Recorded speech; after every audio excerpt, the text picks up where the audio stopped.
Good morning, student. This lecture is for MCOM first semester subject Marketing Management, and today we will discuss new product development, or we will call as a product development process. I will repeat once again that we will discuss today is the new product development, which will be called as a product development process. So it is called as a process, so you have to maintain the sequence of that particular point.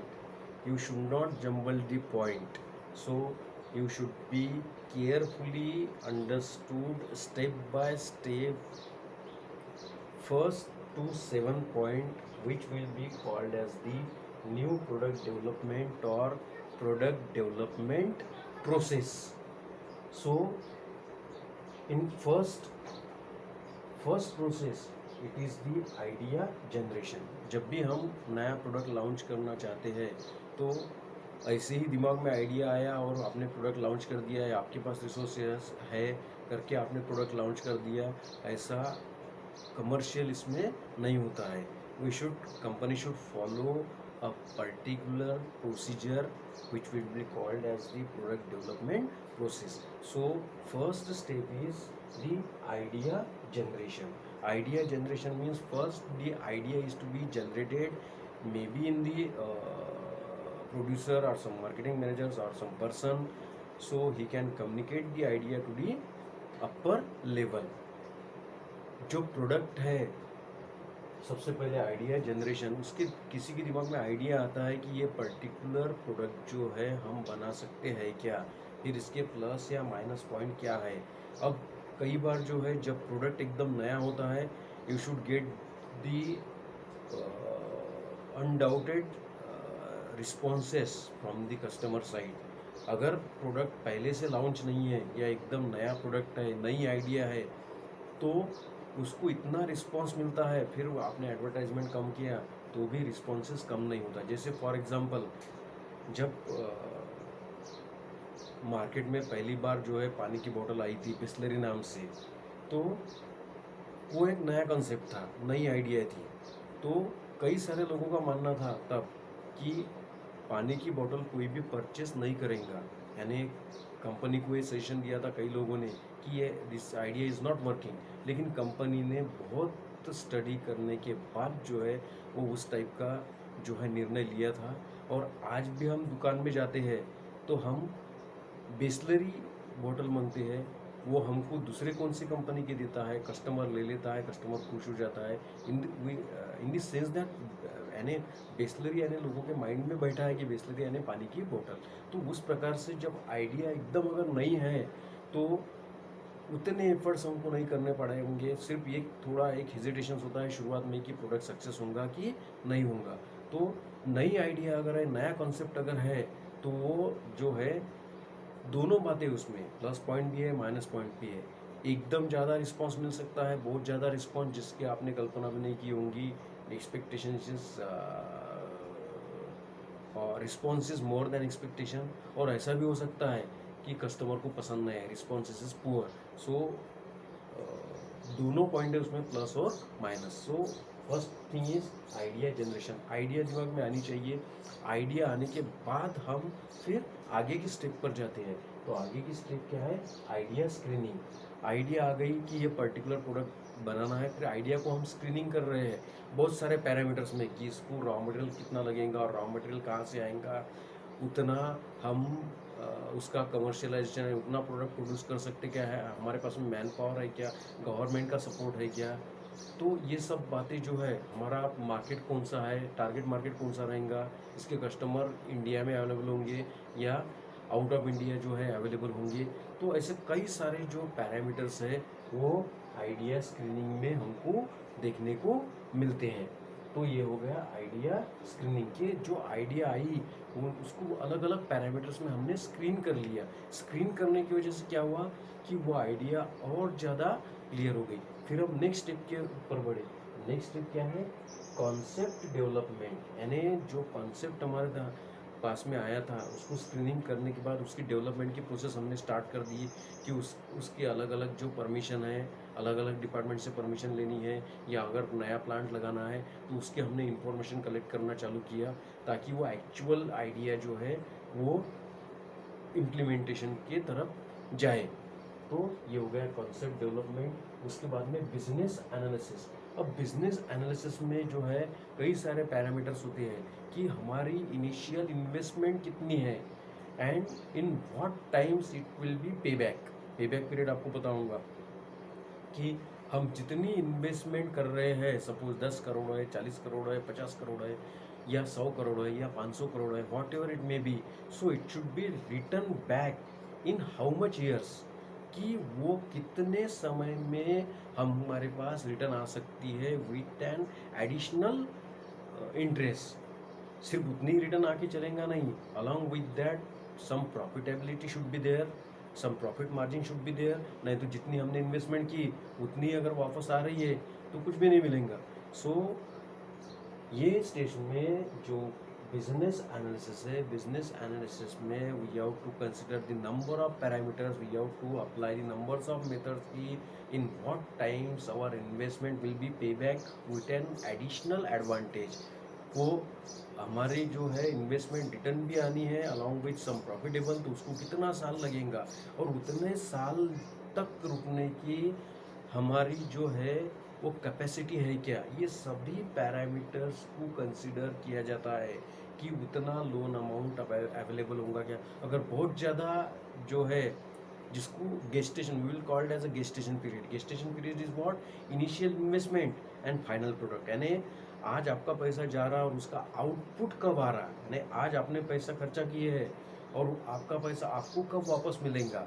तो such period is called as the gestation period. अब gestation period 4 साल का हो सकता है, 5 साल का हो सकता है, 10 साल का हो सकता है, 20 साल का हो सकता है, 30 साल का हो सकता है। तो ये कंपनी पर डिपेंड है कि कंपनी कितने साल गेस्टेशन पीरियड के लिए वेटिंग कर सकती है, कि भाई इनिशियल इन्वेस्टमेंट है वो आपको रिटर्न देगी, कितने सालों में देंगी, कंपनी की कितनी कैपेसिटी है, कंपनी कितने साल वेट कर सकती है। So these are the parameters. So in business analysis it should be completely analyzed that the project is profitable or not. If initial stage it is think that the project is not profitable, so it will be rejected. अब हम एक step से दूसरी step जा रहे हैं, दूसरी step से तीसरी स्टेप जा रहे हैं। कंसेप्ट डेवलपमेंट हो गया, अब बिजनेस एनालिसिस हो गया, उसके बाद में जो है वो प्रोडक्ट डेवलपमेंट। अब एक्चुअल प्रोडक्ट डेवलपमेंट की तरफ जा रहे हैं हम, कि हमारा प्रोडक्ट किस प्रकार का रहेगा, उसकी डिज़ाइन क्या रहेंगी, उसकी क्वालिटी क्या रहेंगी, उसके फीचर्स क्या रहेंगे, और उसके कंटेंट क्या रहेंगे, और उसका जो है वो लुक कैसे रहेगा। तो these are included in the product development, कि एक प्रोडक्ट जो है हमारा किस टाइप का रहेगा, उसको क्या नाम हम दे सकते हैं। ये सभी जो पैरामीटर्स है वो इसमें प्रोडक्ट डेवलपमेंट में रहेंगे। अब यहाँ हमारा जो है वो प्रोडक्ट तैयार है।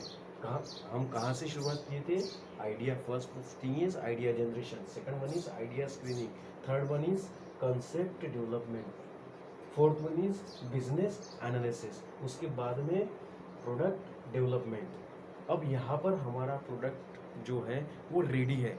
अब प्रोडक्ट रेडी है और हमारे कस्टमर अगर ऑल ओवर इंडिया है और इंडिया के बाहर भी है, और हमने एक ही टाइम प्रोडक्ट लॉन्च कर दिया ऑल ओवर इंडिया और इंडिया के बाहर भी, और suppose the product is not suit to the customer and customer rejected the product, so we have to bear a huge losses. यहाँ पर इतने लॉसेस होंगे कि शायद कंपनी दोबारा खड़ी होंगी कि नहीं होंगी, इसकी कोई गारंटी नहीं है। इसलिए कोई भी कंपनी ऐसा नहीं करती है। कंपनी क्या करती है, पहले they will set up a market testing. Market testing is what, so sell the product in a selected market. Company कुछ मार्केट फिक्स करती है, all over India product launch नहीं कर देती। ऑल ओवर इंडिया में से कुछ स्टेट या कुछ एरिया जो है वो टेस्ट मार्केट के लिए सिलेक्ट किए जाते हैं, और टेस्ट मार्केट का रिजल्ट अगर पॉजिटिव आता है, if the result of the test marketing is positive, so only then the product should be sold all over India basis. तो टेस्ट मार्केट में से हमको क्या पता चलता है, टेस्ट मार्केट में से हमको ये पता चलता है कि हमारा प्रोडक्ट जो है वो सही मायने में लोगों को पसंद आ रहा है क्या। अगर ये स्टेज में अगर ऐसा लग रहा है कि product is totally dislike by the customer, so we have to reject the idea of selling of that product in a huge market. हम यहीं पर वो आइडिया प्रोडक्ट सोल्ड करने का कैंसल कर देंगे, हमारे बहुत सारे पैसे जो है वो बच जाएंगे। क्योंकि कस्टमर ने अगर रिफ्यूज़ कर दिया ऑल ओवर इंडिया लॉन्च करने के बाद में, तो वो सब रिसोर्सेज जो है आपने लगाया है वो सब वेस्ट जाएंगे।